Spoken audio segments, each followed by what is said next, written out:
Welcome back to Pipeline Profits. This is the podcast where we discuss everything sales and marketing for real estate agents. Today we have a guest that you guys are probably pretty familiar with, to be very honest.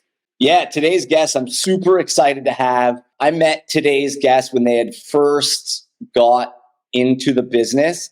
And at that time, we were in a boot camp together, and they impressed me so much because they were banging the phones for 6 to 8 hours a day, straight cold calls out of the phone book. I tried to hire this person at that time. They said no. It was a good thing for them because they pivoted from making cold calls to building one of the biggest personal brands in real estate, not only in the GTA, but probably in North America. He is well known, super influential, sometimes controversial, and as I said, one of the best and biggest personal brands. And he kind of paved the path of building a personal brand in real estate before anyone else was doing it.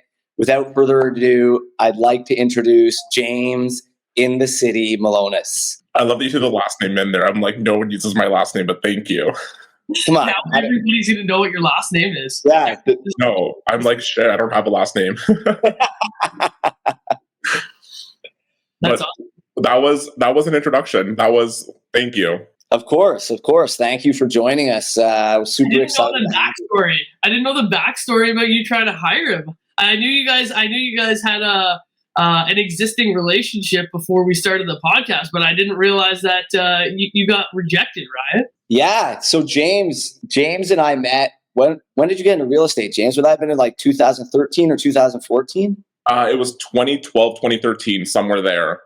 Yeah, and we met. We were both with Royal LePage, and they were running a boot camp. And I went up to the boot camp, and we were, it was supposed to be like kind of like a cold calling boot camp. And James was doing like 6 to 8 hours of cold calls a day, straight out of the phone book to build his business. And Emma, obviously, you as well, being someone who loves the phone. When I heard I was like, as soon as I heard somebody 6 to 8 hours willing to cold call a day, like, and not just like leads from the internet, like straight out of the phone book, old school. Yeah. I was like, if this guy is able to do that, he would make a ton of money tapping into our systems at condos.ca. But obviously, James, it worked out best for you to take the path less wandered, as we would say. Yeah. Or to trailblaze a new path. So, but let's start there. Let's start, tell us a bit about what made you decide to get into real estate, and why did you decide just getting on the phones and cold calling the phone book for 6 to 8 hours a day was going to be the path that you took to really break into this business? So I got into real estate because OnlyFans wasn't around yet. I'm kidding. Easy. No, I got into real estate for a number of reasons. One, I tapped out in my previous industry. I was burnt out working in fashion. I couldn't do it anymore. And real estate was always on my mind. I was going to do it at some point. It just happened to come in my early 20s. I think I was 21 when I started. And the only reason why I got on the phones is because everyone's like, get on the phones. That's what we used to do. And I'm like, yeah, but you're 100. You know what I mean? So I did the phones for a bit. I did it for like 6 months, almost to a full year. At the same time, I was building my social media. So I figured no one's doing what I can do. I'm not doing Facebook, but I'm like, no one's touching Instagram. And I'm a millennial. I'm in my 20s. I have a whole market that's untapped right now. So I just pivoted that way and got onto the social media train really quickly and building education instead of the cold calls, which I enjoyed doing. But I'm like, when this thing rings, I cringe. Like, don't ever call me. If someone's like, no, send me a carrier pigeon, smoke signals, like a fax, don't call me. So do you feel like you're burnt out from the phones now that you had made so many calls early in your career? Yeah, I talk to one person a day, and it's my mother. That is it. That's the only phone call I make in a day. I love it. I want to know about you said you were in fashion before you hopped over to real estate, right? Yes. So yeah. What did that look like? Like, was there any kind of sales experience before you got into real estate, or what was that? Yeah, I mean, I worked in retail sales right off the get-go. I was, a stock associate at Walmart, kind of climbed up into the corporate ladder, went over to the fashion side of things and worked retail management and like retail corporate management at the same time, then on the fashion side of it as well. So styling, window dressing, visual merchandising, I was in management. So that just gave me, time blocking skills, management skills, sales skills. And I equate a lot of my success in real estate to my sales training at Walmart. They put you through the ringer, back in the day. Now it's like anyone can get a job at Walmart, but back then they like you had like sales training on the floor. I'm like, guys, it's freaking toys. It's not that big of a deal. And what was it when you were 21 that clicked that was the right time for you to transition into real estate from, fashion? What happened in the fashion world? Or like, was it the money? Was it the lifestyle? What about real estate attracted 21-year-old James, who, like, I'm sure at some point working in fashion was your dream? What made you realize that was no longer your dream, and that like working in real estate could be that dream? So my goal for fashion was to be a designer. At the end of the day, I wanted to just be a fashion designer, but it's so expensive. It's $1 million startup. And coming off my parents' divorce, they're like, we're not funding your life anymore. You got to figure your shit on your own. And I'm like, cool, great. Like, I can become a stripper. And so I got into real estate, and it was, part of it was the money. And my first year I made $750. Half a month's lease. Wow. Yeah.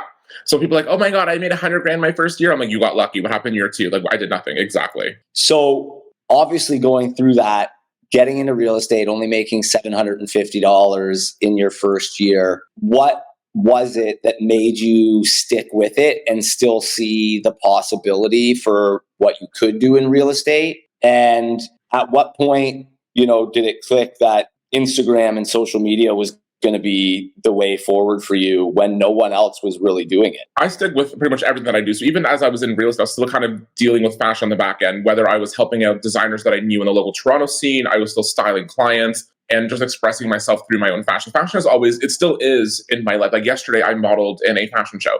So it's still very much in my life. The pivot to real estate was an easy one for me. Social media, though, I looked at it, I'm like, there's no one touching Instagram.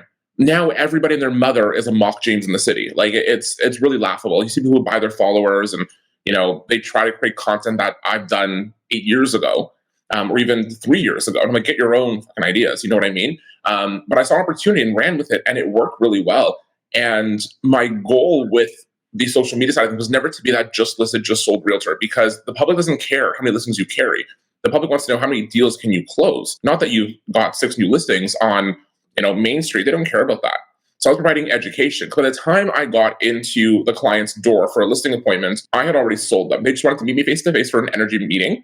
That was it, because they already knew everything about me. Because my social media is everything. It's my entire life out there. It's not just real estate. And a lot of realtors are afraid to just, to branch out of real estate. It's like, well, I can't talk about my kids. I can't talk about it. Like, we've heard Jess Lenavelle say this for years, and I've kind of taken this before Jess even did this. I didn't know she existed at the time, but her intimacy side of her model, I was in from the beginning. I talked about my struggle with addiction. I talked about domestic violence. I talked about my eating disorder before Jess created her program. And that's what got me into the door of a lot of people, because they connected with that. And then when Jess came out, I was like, hey, I'm obviously onto something here. So this is what the public wants to see. And it worked, because it made me authentic, aside from every other realtor who was like, yeah, here's my repertoire of listings that I got.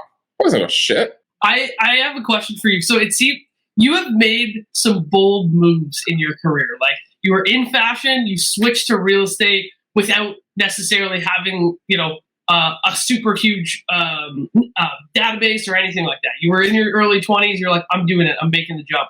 Yeah. Then you decided, okay, the cold calling thing is what everybody has told me to do. It obviously works because you guys are doing it, but I want to go and I want to follow the path less traveled. How did you get that confidence to be able to have the confidence to make these bold moves? Because I think a lot of people I know you said that you stick to things for a long period of time, but it seems like you're always looking for opportunities that are maybe there's not as many people that have explored those opportunities yet. So what gives you the confidence to be able to do that? I was born a naturally confident person. From a young age, I've always had the tenacity and confidence. I would walk into a room and all eyes would be on me to begin with. And I know this sounds so corny, but I knew I was meant to be something big. So that just gave me that drive, that confidence. And I get a lot of hate. I get more hate than anybody else out there. And I laugh at it. So I'm like, you look like a bum. Like, you look like a joke. Half the hate that I get comes from realtors with fake accounts because they can't do what I'm doing. They're mad about it. Or that I've taken their listings, or, they're buyers that come to work with me.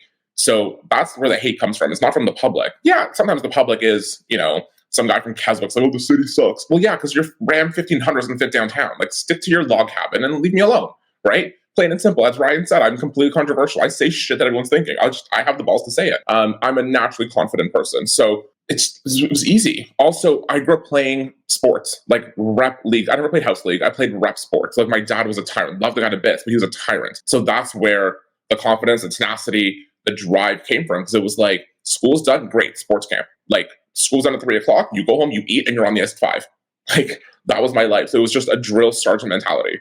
How do you think that has affected you're an individual agent, or you've got a team right now?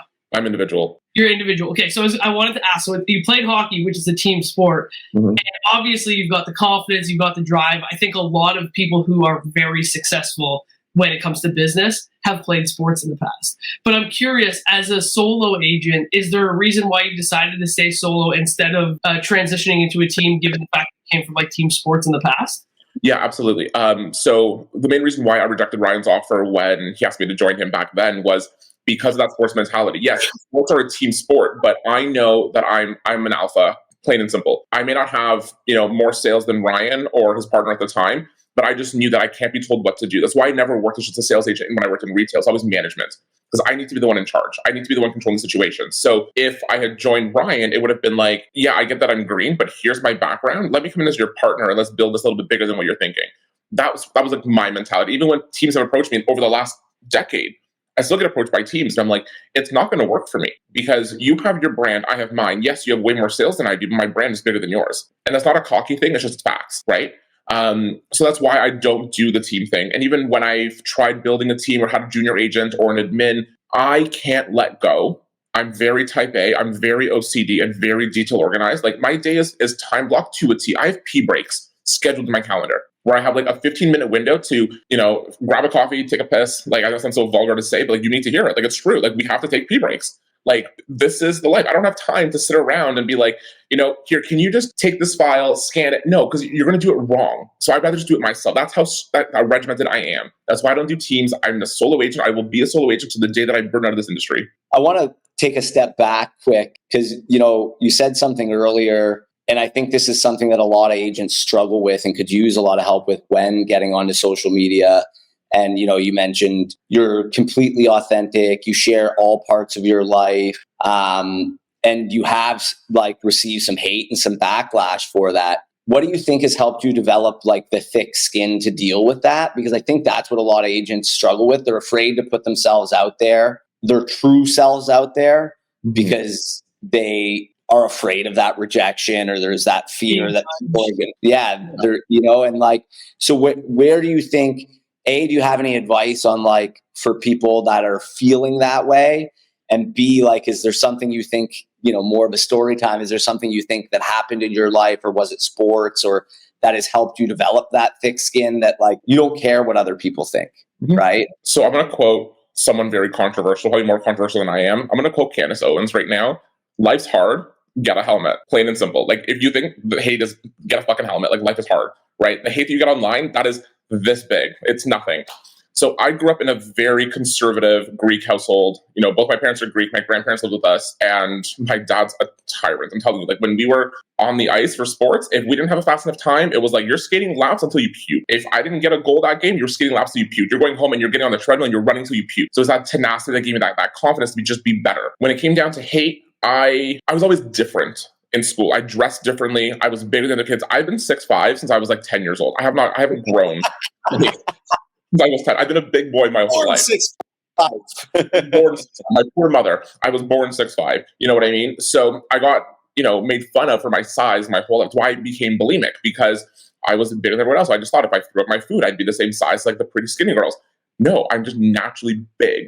And, my mom's 5'11", my dad's 6'1", my brother was 6'3". We're a big family. So that gave me the confidence to just stand up to it. I was made fun of my whole life. And then on top of that, coming out at such a young age, I was like, fuck it, I don't care. I'm gay. You like it, great. You don't suck my dick. Plain and simple. I'm sorry if this is not a rated R podcast, but it's going to be. I just don't care.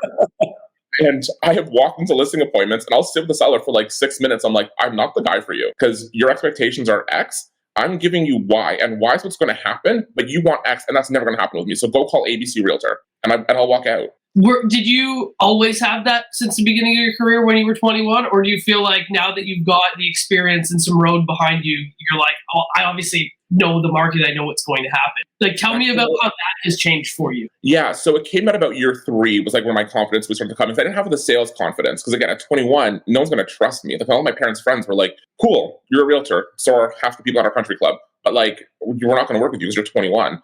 So I faced a lot of rejection in my career. And that's why I think the cold calling worked, because I was used to getting that no on the phone, that I was okay getting it in person. So if you can say no on the phone, great. In person, you're not going to say no to me because I'm going to win you over. Because I'm going to smile my dimples, I'm going to flash my beautiful pearly whites, and I'm going to charm you, and you're going to love me. And I'm going to get your listing, or I'm going to get your buy. So the cold calling gave me an additional boost of confidence. But also at the same time, I'm just a naturally confident person. Like I've spoken across the country, sharing my story about my entire life in rooms of, 1,500 to 2,000 people. It never phases me. I don't get nervous. I want to know about the transition. You were doing the calls, and then you had started Instagram. Yeah. And there wasn't nearly the training or, other accounts to follow to get, an idea on strategy or anything like that at the time.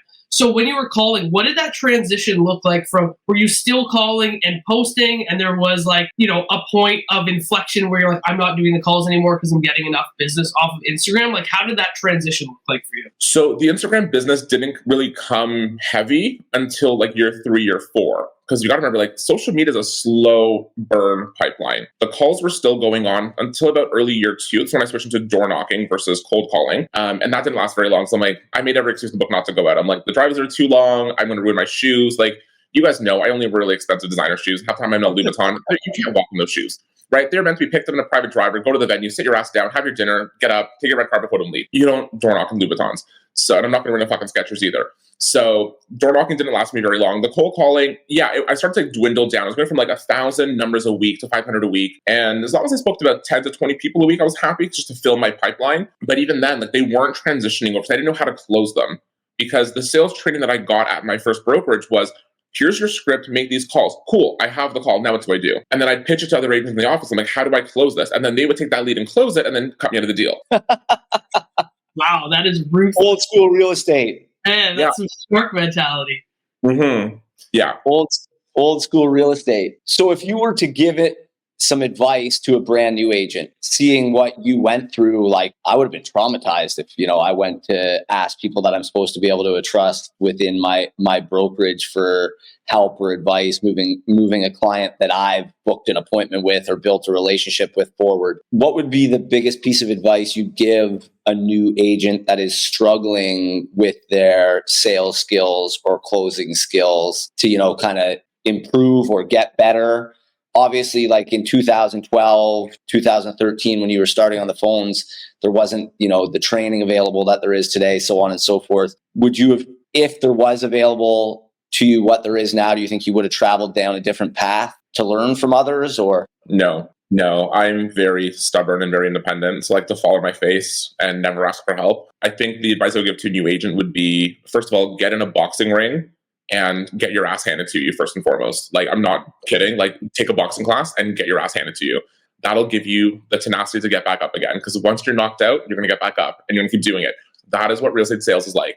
Plain and simple. Second, get yourself a mentor that you can trust. Not any agent in your office, a mentor that you can trust. You don't have to join a team if you're not into that, but get someone who can help you out. So I've taken junior agents on and I'll give them like a 3-month window where I'll take them out on appointments. And if I get a listing with them, I'll put them on and they'll get like a 10% referral kind of thing. Or if they have a deal, I'll help them out with it. I'll maybe write their clause or, negotiate. I'm like, you know what? Send me a referral, buy me dinner. Like if it's a small deal, like, buy me dinner. Like you're not going to take a referral on a fucking lease. You know what I mean? But like, buy me a coffee kind of thing.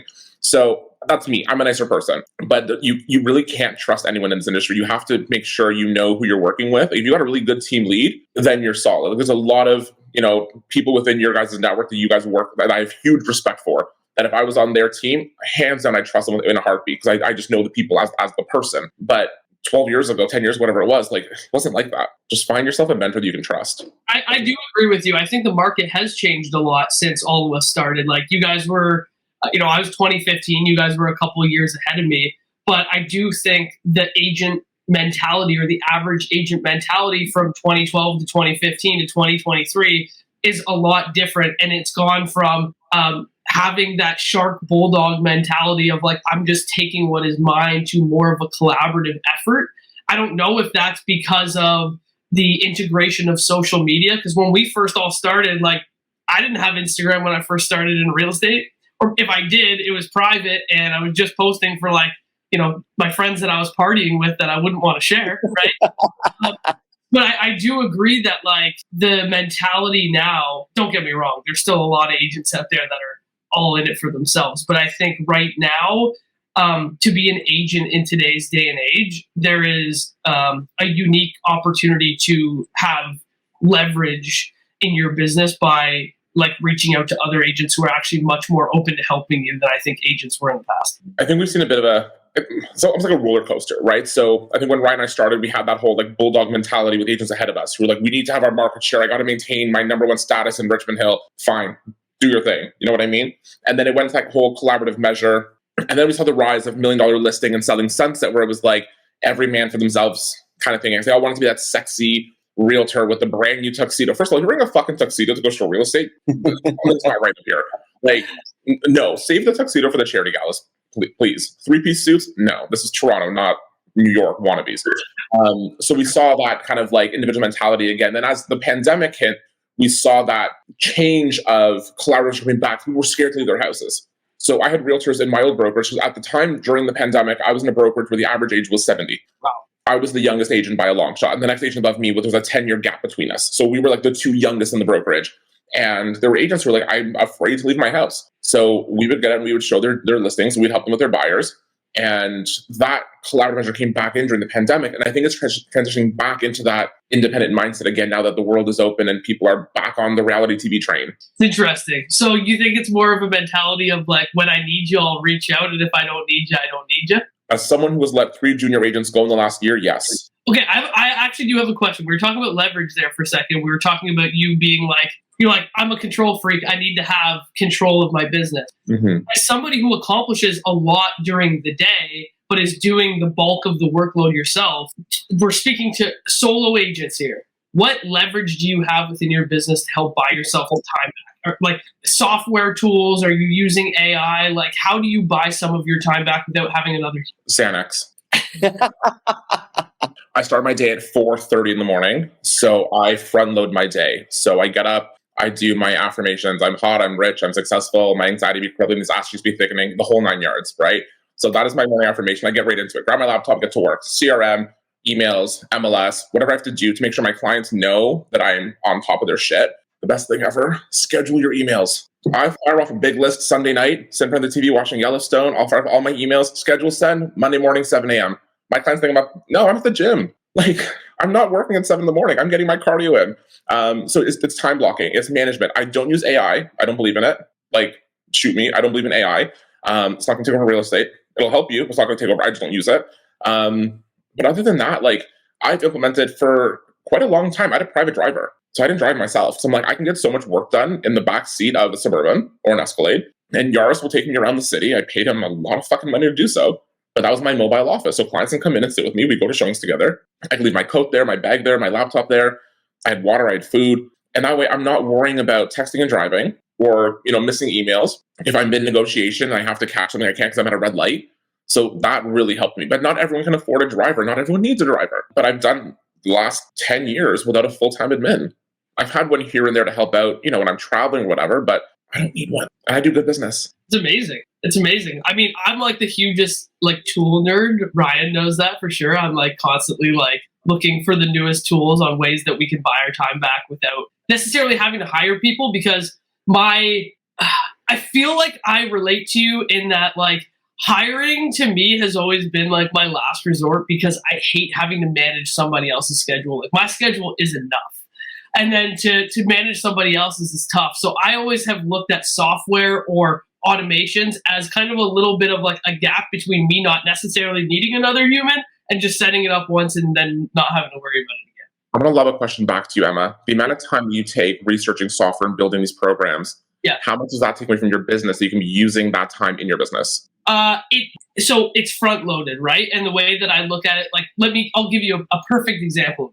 Most people don't know this, but like DocuSign has template, so you can set up your DocuSign template. Well, shit, it took me freaking probably 2-3 hours to figure out how to use DocuSign templates the first time. But once I set them up, it's probably saved me 30 or 40 hours at this point in time. So for me, the reason why I'm comfortable with it and why sometimes I don't necessarily recommend it to everyone is because of this challenge. You get 90% of the way there with a software or an automation, and you just can't get the last 5% to stick. And then all of a sudden you go, fuck it, I'm just going to do it myself. And then what ends up happening is you wasted all the time getting to 95%. You didn't finish it and you do it yourself anyways. I did that for the first little while. And then I had to not convince myself, but I'm like, if you're 95% of the way there, you either need to get yourself the last 5% or you need to hire somebody on Fiverr or whatever to finish the last 5 so that it was time invested and it wasn't time wasted. And I think too many people give up too early on it. They go half-assed, they give up, and then it's time wasted. But if you finish it and it's actually an automation that helps you, like the DocuSign templates, etc., it buys back a significant amount of time on the back end, is what I would say. So obviously you're super structured in your days. Were you always as regimented as you are now, or is it something that you had to develop as your business has grown? Or were you this structured from, day one at 21 years old? Yeah, or is it something that's developed over time as there's been a necessity because you've gotten so busy and your business has grown and your brand has grown? From as early as I can remember, from like childhood, I've been super structured. Like lunch at a certain time, dinner at a certain time, because it came down to sports, right? Because like I knew I'd be home from school at 3. I have a 2-hour window to get homework done, eat, get myself ready, and get to the rink. So it was ingrained in me from such a young age to have a structured day. And even now to this moment, like my days are structured. Even when I'm on vacation, my days are structured. Like everything to the time I get to the resort or the hotel, I wake up at the same time. I'm still up at 4:30 when I'm traveling. That doesn't change for me. I'm still in the gym between 6 and 7 for my morning cardio. Like that does not change for me. If I'm traveling with someone, sure, you do your thing. I'll catch you at 8 o'clock when you're finally awake. But at that point, my day's over. Have you always been an early riser, like 4 a.m.? Always. And I function on 4 hours of sleep a night. Wow. You're blessed. I need 8. If I don't get 8, I'm struggling. I was going to make an 8 comment, but I'm going to just leave it so you guys know what I'm thinking. Okay. So obviously you've been able to build a huge brand on social media, especially Instagram specifically. I talk to a lot of agents who are constantly looking for the next thing because they think it's too late to build a brand on Instagram. How do you feel about that? Like if an agent is starting out today, should they be looking at another platform, say TikTok, or do you see that there's still opportunity on Instagram? And if there is opportunity on Instagram, do you think, following a path that you took is still going to work, or do you have to do things differently today? So I always ask the question back to, because I get this question 30 times a week from agents in my DM, people live on my TikTok. I go live on TikTok every day. And I ask them the same question back. Why, or who is your demographic? If your demographic is the Gen X to the Boomer generation, get on Facebook and market the fuck out of yourself on Facebook. Build community groups. That's your marketing tool. If you're a millennial like myself, Instagram and TikTok, 100%. That's where you should be.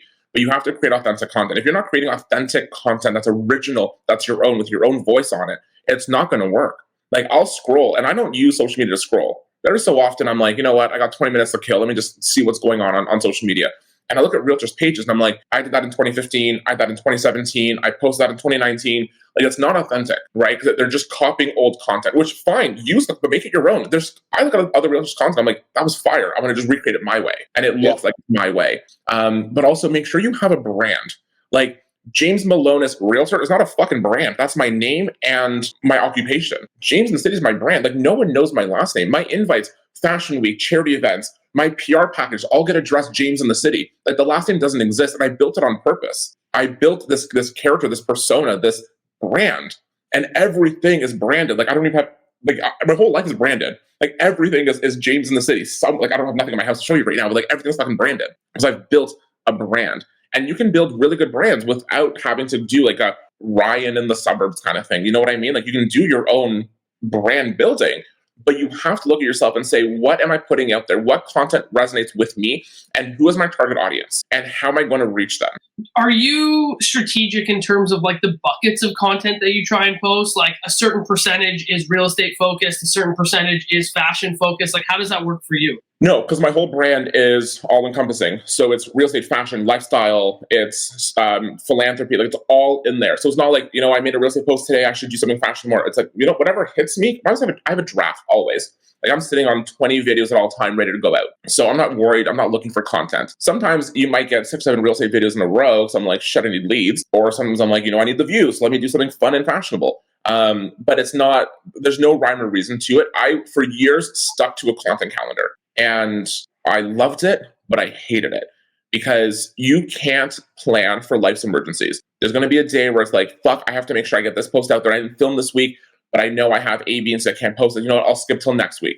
Then now you have a day that's blank. And the way I look at social media marketing is much like you're prospecting. Every day you don't make a post, every day you don't make a phone call, every day you don't make that email or that text message, go up 120 days from now on your calendar and put a big fucking X because you're not getting paid on that day. Because I could post something right now and then in 2 weeks from now, I make it a client from it. And then in 120 days, I got a paycheck. That's just how it works. It's not a guaranteed system, but you got to think of it that way. Everything you do today, because you got to remember, we wake up every single day as realtors. We wake up every single morning unemployed. We are the world's richest unemployed people. We wake up every morning unemployed. We have no jobs. So that phone call, that text, that email, that tweet, that TikTok video, that is your job application. And that's going to resonate with someone who may save it on the back end and call you 6 months from now. And almost to the T, I can nail the kind of content that gets me my leads. So now that you have this all-encompassing brand, it's taken you some time to probably get there. Now it's like, okay, I've got the brand, I've got my system and I've got my structure. But for a while there, you said you followed a content calendar. If you're the average agent, you put yourself in the average agent's shoes, would you go back and follow the content calendar again? Like if I was getting started today, is that what you would recommend? 110%, yes. 110%. Build a content calendar. Build a 90-day calendar of content. And honestly, you got to remember, the public is stupid, right? Break down the 5 easy steps to buying your first home. Break down the details of a BRA. Talk about a mutual release. Educate the client, right? Use your social media as if you were sitting down in a buyer interview or a listing appointment. Because now the buyers or the sellers are going to look at your social media like, that makes sense. I like what they speak. I like their tenacity. That's going to resonate with me. So build that content calendar and stick with it. And then when you get to 10 years in of doing this, you can do it with your fucking eyes closed. Like I can bang out a video, like I can record a video, edit it, captions, music, hashtags, post it within 3 minutes. So I know you can't guarantee this for everyone, but you mentioned like you have different types of content that will produce you leads versus different types that will produce you views. Mm-hmm. What are those? So like what's your best lead producing content that's going to, if I'm putting this type of content out, it's going to get me business. Anytime I go on a fucking rant, the minute I go on a and expose the industry, my phone dings like crazy. You know what, James? I was working with this realtor, wasn't a fan of them. I would love to work with you. Great. And let me make sure you're not physically signed to them anymore. Yeah. And then let's do it. Because like you're saying the shit that should be done. Or I talk about the fact that when I'm ranting about a realtor not getting back to me, and then a buyer will reach out and be like, listen, I have this realtor and I've messaged her 6, 7 times and I haven't heard from her. I'm like, yeah, because she's working her desk job 9 to 5. Like, this is all I do. I don't have another job. This is what I do 24/7. If I don't answer my phone in a timely manner, you're going to go elsewhere. There's a reason why I answer my leads so quickly. There's a reason why I'm sitting on 2 phones at all times. This is my personal, this broken ass iPhone only has 4 people's numbers in it. And only 4 people have this number. So this is my escape phone. This is my business. This is social media. This is Instagram, TikTok, Facebook, OnlyFans. This is all of it. I'm kidding on the OnlyFans, guys. Like, don't use with the eyes. But everybody after this podcast. I already looked you up. You don't exist on there, man. Thank you for subscribing, Ryan. I really appreciate it. I love that $9.99 a month. I gave you a tip. Just the tip. But no, where was I going with this? I got off topic. You were going with the 2 phones. We were talking about the 2 phones. Yeah.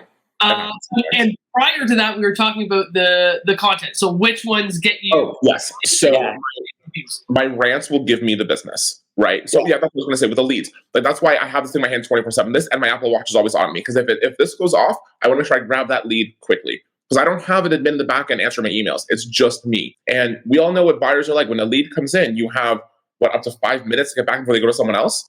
That is what it is. So I love this because really your brutal honesty is what gets you the most clients. Being brutally honest about our industry, about the lack of performance of other agents or, the lack of transparency within the industry. those are the types of posts, which funny enough are probably the types of posts that most people are afraid to make because they don't want to offend another agent or don't want to like look like they're throwing agents as a whole under the bus. Mm-hmm. I get into a lot of trouble. I mean, for 2 years, I sat at the board level at a RIA. I was a director for a RIA.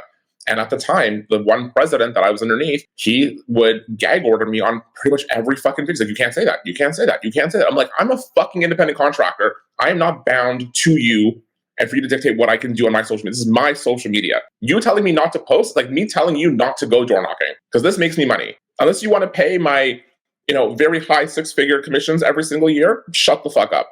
And that was my word in an actual board meeting, and I walked out. I mean, I guess that's a really great way to look at it. It's like, well, this is my primary driver of income. And it sounds like the fact that you have an opinion is the thing that is getting you the clients. And of course, you're somebody, and bring this conversation full circle, you're somebody who is willing to and open to accept all types of feedback, good and bad. And it's okay if somebody disagrees with you or if you get the hate, because with the hate comes the clients that also agree with you. And I think, most agents, like Ryan was saying, are like, they just kind of toe the line on not necessarily having an opinion or not stepping on anybody's toes. And, at the end of the day, they just kind of are like going with the flow, and they're in the stream of every other agent's content, where yours can be controversial, but it stands out. And that's what makes the people that love you really fuck with you. They're like, yeah, I fuck with this guy really hard because we have the same opinion, even though some people may not be of the same mindset, but that's okay. And it's at the point now where I have like this tribe of people who are in my comments before I even get to them. Like they see the hate comments and they're the ones fighting my battles for me. I'm like, wow, you guys do your thing. I'm good. I just love the engagement. Boost my video. Keep going. The more you troll me, the more views I get. So keep on commenting, and I will go toe to toe with every single hater. If I start commenting, I will not stop. So I'm like a dog with a bone. I will not stop until it's done, and I'll make sure I shred you to pieces, because all I'm doing is making sure that every single comment that you make, I reply back. So that's going to do with the algorithm boosting my video, because the more comments there are, the more views it gets, and that's all that cares for. All that matters to me.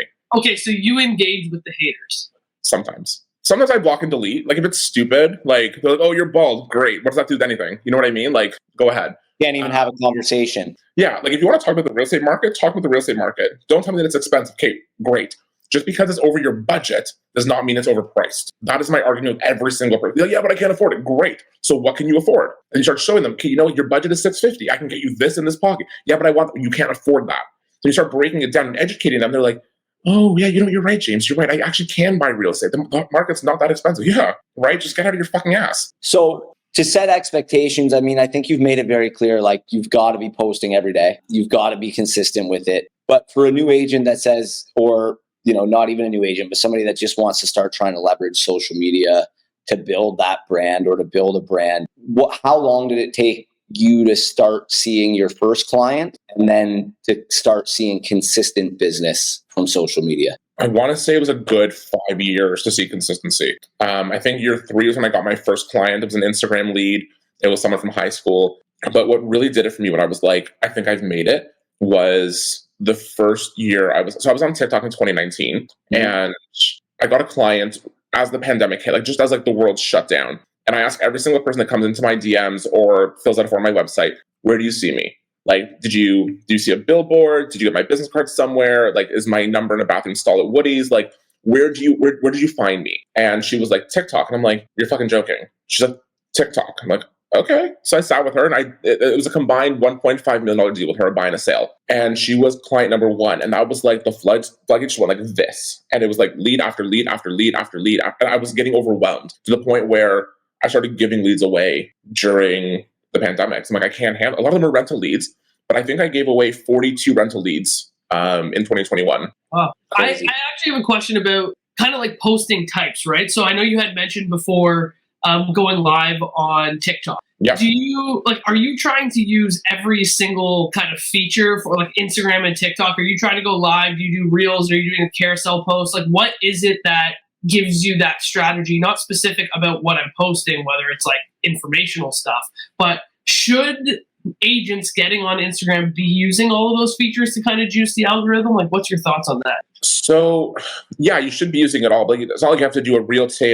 and a carousel tomorrow, static the next day. I'm almost always reels, plain and simple. It works really well. Video content is great. Make sure your captions are there and your hashtags are, strategic. Static posts or carousels, I usually do when I have an event the night before because I am, obnoxious and I want you to see my outfit, plain and simple. Like, I spent a lot of money on that custom Dolce & Gabbana suit. I want you to fucking see it, tell me I look pretty in it, and that's it. Everything else is reels. I don't go live on Instagram because half my followers on Instagram are realtors. Let's be real. I use stories a lot, more so to highlight my day and like what I do in a day, and like obviously for fitness. TikTok is where I go live, and that is not a strategy that I would recommend to everybody because that opens up a lot of hate and negativity, and it's bad. The Really? TikTok lives are unhinged because people just go in, and it's terrifying. So I go live on TikTok depending on the day from my car when I have my lunch, usually around 12 to 12:30, or late at night from my bed. Like I'll do a 10 o'clock, ask me anything, and I'll do like a 45-minute Q&A about the real estate market from my bed. And that gets a ton of engagement. And again, it helps boost my profile, and it just points me as that voice of authority because people from around the world will get on there and be like, so I saw this in the news, or BlogTO said this, or some realtor said this, or ABC this. And I'm like, okay, that's wrong, that's wrong, that's wrong. Here's your take on this. This is what's happening. This is a Canada-wide topic. I'm focusing on Toronto. Because you can't do that in a 60-second video. But when you're going on a live and you have people watching you, my lives will get 500-600 people watching it sometimes. It's insane. And the topics for the lives, are you usually going and looking at like what's trending and then discussing that? It's just going to be just an Ask Me Anything. It's always an Ask Me Anything. Sorry, I don't know why this is going off. It's always an Ask Me Anything. Okay, so TikTok, don't go live on TikTok because you'll get shredded. Go live if you've got thick enough skin like James. Yeah, that's right. That's right. Do you have any tips on how somebody can get over that fear? Like, I know that you're a guy who was just born with the confidence and you're just like, I just have the, like, I don't give a shit attitude. It is what it is. That is like an amazing quality to have been born with and just to innately have. I think 90% of people have a I do give a shit attitude, and the thing that's holding them back. Give too many shits. Yeah, I give too many shits. So do you have any tips for people on how to get over the fear of being reprimanded or getting hate on their posts? No, because that's like telling someone to get over a fear of dogs, right? Like you have to just do it. You have to get into that. You have to go to like the puppy store and play with the puppies to get over your fear of dogs. Like you have to just do it, And like I said earlier, take a boxing class, like and really get in the ring with someone and just have your ass handed to you, and then get back up and then do it again, and then get back up and do it again. That's what's going to help you get that tough, thick skin. Either that or get adopted by a Greek family and have them scream at you from 4 years old. I was gonna say, it's like whether you love Grant Cardone or hate him, he says if you haven't pissed somebody off by noon, you're not going big enough. And I guess that's the thing is like if you're not getting some hate, you're just not playing in a large enough arena. Yeah, no, exactly. Do you think that like people hold the value of other people's opinions too highly, especially for people that they're never going to meet, never going to interact with? I think like, what makes it so easy for you is like, you don't give a shit what other people think about you because they're not the people who think poorly about you or talk crap to you. As far as you're concerned, they have no space in your life. Listen, I live rent-free in the mind of hundreds of thousands of people. So I don't and they don't live in yours. And that's the beautiful thing. And that's the beautiful thing. Like, I don't care what people say about me. There was a time during, I think it was end of 2021, early 2022, where I had a bit of a scandal on social media. It really affected my business. People took my content out of context and painted me out to be something that I am not. And it really hurt my business. Like, I lost followers, I lost clients, and I suffered for 6 months. Like, that was really hard to deal with. But I never cared what people said. I'm just like, you can't fuck with me. If you fuck with my business, that's a different story. Because like that's when like I will start swinging and I won't ask questions. How do you bounce back from something like that? Like, it sounds like what happened was the truth got misconstrued and it ended up working against you. How do you build back from something like that? I just kept posting positivity. I'm like, I'm not going to let this affect me. I'm going to just continue doing what I'm doing. I have, as opinionated as I am, my content is always very positive. It's never from a negative space. I'm gay. I'm sarcastic. It comes with the territory, right? But my opinions are never negative. They're always fun. So I just kept doing what I was doing. And eventually the noise in the background of what they were trying to silence went away. I actually have a question that kind of goes on the tail end of that. You had mentioned at the beginning of our conversation PR. Do you leverage PR on the fashion side of things as something that helps to boost like your real estate business? Like how does that come into effect with your business? So I don't have a PR agent or a publicist that I work with exclusively. I have every PR agent in my pocket if I need something. But when this scandal happened, I called two of the best in the city. I'm like, A, B, and C, like, we can't help you. We can't help you with this. This is something that has to just take its own time because it is what it is. You're a social media personality. You're not on TV. You're not an author. You're not, it's a bit different. Like if I was on the talk or whatever, the social, it'd be different because then they could work behind the scenes and change that narrative. But what they did say was don't address any of the questions that are around this topic. Just skip it. Okay, so they were able to still give you some guidance or advice on how to guide yourself through it. They just weren't the ones to facilitate it for you. Correct. They just said you got to wait it out. Yeah, and within 6 months it went away. And if there's another very well known Toronto celebrity who went through something very similar around the same time, and she bounced back really quickly because again, the receipts always come out. So I have one more question because you brought it up earlier. Do you do anything else to market yourself other than Instagram and TikTok? Like, do you also leverage billboards or any mailing or traditional marketing to be paired with what you've been able to build on social media? For sure. So I touch my database 48 times a year. So they still get the traditional monthly mail. Was that? How many times? 48.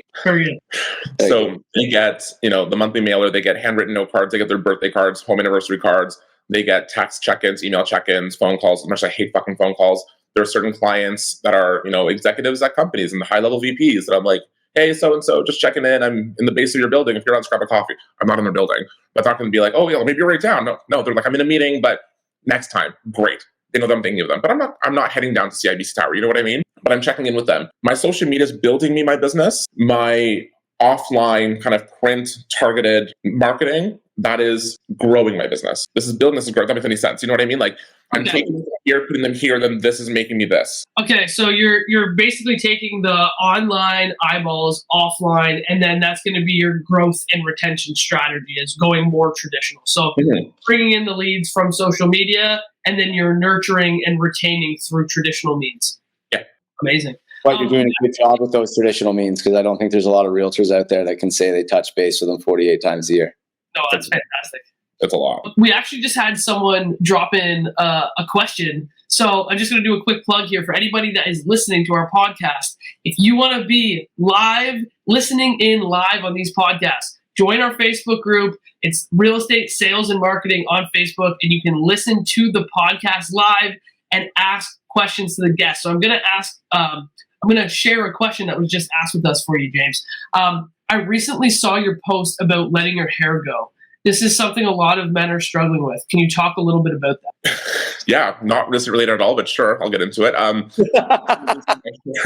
started losing my hair at 19, and I have tried everything in the books. I've tried products, I've tried pills, I have tried PRP. I've met with 3 of the best plastic surgeons, like hair surgeons, in North America, 2 in Canada and 1 in the States. And because I spend the majority of my life in a hockey or football helmet, my scalp is what's considered dead. So I have really thick sides, so I can do a transplant on top, but it wouldn't last. It would probably maybe take for 18 months. And 20 grand is a lot of money to spend for 18 months. Sure, I can go to Turkey for 6, but it's like to have it work for 18 months is not worthwhile for me. So I just embraced the bald. It was hard to do because I was holding my hair with like a piece of I didn't want to let go, and it was a bit like a security thing. But at the same time, it gave me so much hate because people would see all the bald spots through my videos and comment on it. I'm like, I can't help the fact that I'm losing my hair. It does not make me a bad realtor. But like, if that's what makes you horny to go off on my page about me losing my hair, go for it, dude. Like, here's some lube, So that's the kind of hate that's what people are trying to tear you down. Yeah. I'm like, really? That's cool. Like, so after you decided to get rid of the hair and you parted ways with it, did you feel like it was a lead up to like this big moment, and then once you did it, you were like, okay, it wasn't like as big of a deal as I thought? Or like, how did you feel on the back end of actually going through it? I mean, it was a bit emotional, like when that first like swipe came down, because I had my barber do it in 2 segments. I'm like, because actually the way that what got me to the point of shaving it off was I was in the middle of getting glam done for an event, and my stylist is blow drying my hair, and a chunk of hair fell out, and she's like literally behind my face, she's like, babe, and hands me the hair, and I'm like, get Alex on the phone right now, and let's fix this. So when I got into his chair, I'm like, give me a buzz cut, and we'll go from there. And then the buzz was like, okay, cool, this got me through, my football tournament in Seattle, then the marathon. I'm like, now it's time to go down to the skin. I did that, and then I had a bunch of clinics reach out and be like, hey, listen, like we would love to collaborate with you to tattoo your hairline. So you guys can't see it with the ring lighting here, but it's all this here is all filled in with little tiny needles. It's all tattooed in. So it looks like it's double. How did it hurt? I fell asleep. So no. It was like a couple like spots here that were on the sides, are a little juicy, but I honestly fell asleep. Well, for what it's worth, I really like the look. Thank you. Actually, I think it looks more like you than it did before. Thank you. I'm calling this my villain era, and I'm here for it. Did you find yourself often wearing like hats and stuff like that, or were you trying to embrace it? Like, because I mean, wearing a hockey helmet or wearing a football helmet for a long time, I didn't realize that it could actually do that. Yeah. Because you got to remember, like I was on the ice like 6 days a week, and then fall, and then summer. It was a lot. So I was wearing hats quite a bit. Most excited, like I just didn't want to have to deal with it because my hair was so thin on top that if I was in the convertible and the sunroof was down, or the top was down and had the windows open, my hair would be a mess, and then it wouldn't sit nicely. So I was using products like Topic and bonding spray to make the hair look thicker. But once it got in the wind, it just looked super, super thin. So I'm like, you know what, fuck it, I'll put a hat on, it is what it is. And then if I was showing clients, my hair would be done. But with this is easy. Were there any products that you actually felt worked pretty well? Like if you could plug a product, you're like, hey, I actually used this one, it was good. It obviously didn't resolve the whole thing, but like it actually worked. I would say Topic. It's like a fiber hairspray that just kind of fills in the hairline. So like from a photograph perspective, your hair looks nice and full. And I would use that for red carpet. I think that's a good hack. I love it. Cool. Well, this has been super awesome. Do you have one? We ask everyone this, and we never even got into this with you deeply. Is there one book, course, or something that you've done, read, or taken throughout your real estate career that you think has helped you, that you would recommend to others that they must do? Damn. Like I don't really read a lot of like success books, because I grew up with 2 entrepreneurial parents who like instilled in us like good work ethics. I don't really follow books for that stuff. And even with courses, like I haven't done a whole, like I spoke about Jess earlier and her Listings Lab method. I've never taken her courses because I was already doing what she was teaching. But I would say that would help a lot of realtors just understand the intimate side of social media. But at the end of the day, just do you, right? Like do you authentically. And my catchphrase in life is always in always. That has been something that I've practiced since I was like 10 years old. Whatever you do in life, do it authentically, always in always. And that's going to make you money, it's going to make you successful. It's going to make you who you're meant to be. Amazing. I have one last question. Other than yourself and everybody, if you want to go and follow James, which you should, clearly it's James in the City. Just type that in. You'll find him everywhere. Are there any other creators, real estate or non, that you follow that you think are great sources of inspiration, or that you would recommend other agents follow, or like that you think are doing it? 100%. My girlfriend Tatiana Londano from Montreal, we have been friends for over a decade, and we bounce ideas off each other all the time. So she's someone that I would heavily recommend. New agents, seasoned agents on social media, go look at her profile. She breaks things down from what it was like, being a military kid. And honestly, get her book and read her book. Like it shares a lot about her. But her social media really breaks down what it's like being a realtor. Yeah, she's a bit like flashy with her, I made $1 million last year and here's my Range Rover kind of thing, or I just bought a brand new Bentley. But she's not that level where she can, you know what I mean? But she, again, like me, she gives no fucks. And in this business, you have to give no fucks. I think that's a perfect way to cap this off. I think that is the theme of this podcast. Give no fucks. And take a lot of Xanax. Take a lot of Xanax. I'm kidding. Do not do that. I've seen that go the wrong way for people. 14 years clean, sweetie. I'm not doing that again. There you go. I love it. Well, thank you. Thank you for being here. We really appreciate it. I learned a lot about social media today. I think I learned a lot about men's hair products that I know about as well, which is fantastic. So I definitely learned something new. And we really appreciate you taking the time out of your day to be here. Of course. Thanks for having me, guys. All right, guys. Thank you so much. We'll chat with you soon.